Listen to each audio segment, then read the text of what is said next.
I want to take just a few moments to address Nazam44. This is a gentleman who posts a lot of Islamic material on YouTube. And today, while I was searching for some URLs to send to someone in London to help arrange a debate between myself and Shabir Ali there in London, I found that the posting, and I would assume Shabir gives these videos to Nazam44 to post, I found that the posting of our Biola debate now has an annotation on it.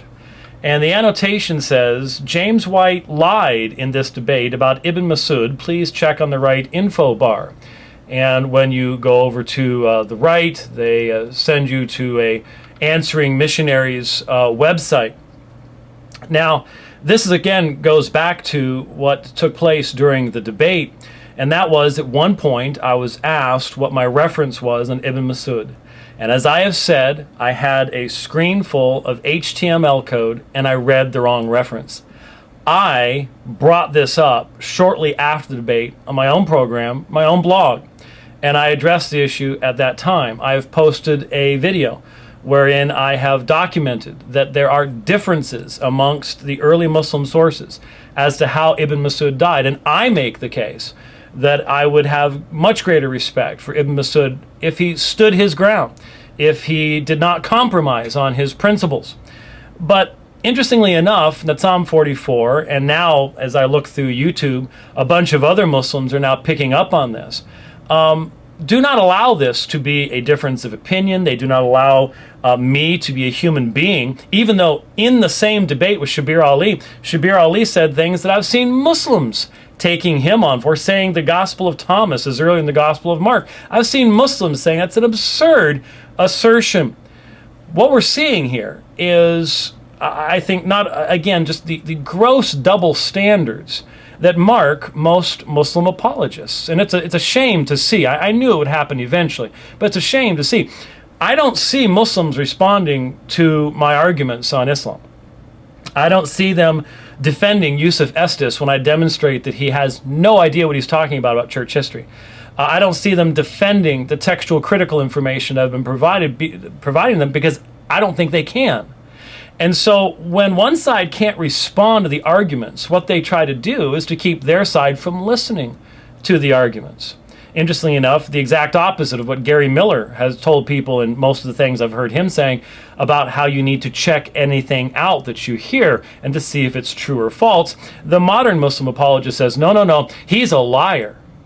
Now, there is no question about the fact that there is a difference of opinion concerning Ibn Masud. There is no question of the fact that there are early sources that indicate that what I said was true. So why does Nazam44 choose to use the term liar? Why not say, we disagree with the assertion that he made here? That kind of verbiage, that kind of rhetoric, is not the rhetoric that is used by honest individuals. You see, I could have responded to some of the things that Shabir Ali said in our debate by accusing him of all sorts of things. I think the statement he made about the Gospel of Thomas, based upon a leftist, liberal, female Roman Catholic scholar at Boston College, is absurd. I think it's ridiculous. I think it could be even deceptive. But I think it's far better to just demonstrate that the Gospel of Thomas is a 2nd century Gnostic production, has nothing to do with Thomas, it's long after Mark, and leave all that kind of acerbic emotionalism to the side, because if you really believe in the truth, you don't have to do those things. If you have the truth, you don't have to do those things. So why is Nazam44 using this kind of language? Why is he accusing me of lying when he knows that there is a difference of opinion on this particular subject? It's very disappointing, and I think it says a lot concerning the motivations. My motivation is to speak the truth. I am not the issue. I am not a perfect individual. I can misread a screen of HTML. If that's what you want to prove, great, but that doesn't make me a liar. And if you can't tell the difference between being able to make a mistake and being a liar, then I could call Shabir Ali a liar for what he said. But what would that accomplish? And I would not do that. That's not something that is necessary to be done. And so I call upon Nazam44 to adopt a higher standard of truthfulness.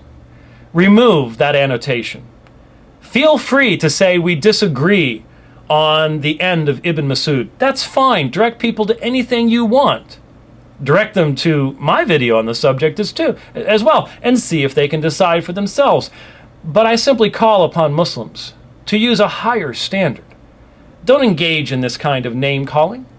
Think of all the Muslims that I've demonstrated gross errors in their argumentation. Did I have to use that kind of language that Nazam44 uses to make my point? I didn't have to. You can leave that to people who love the truth.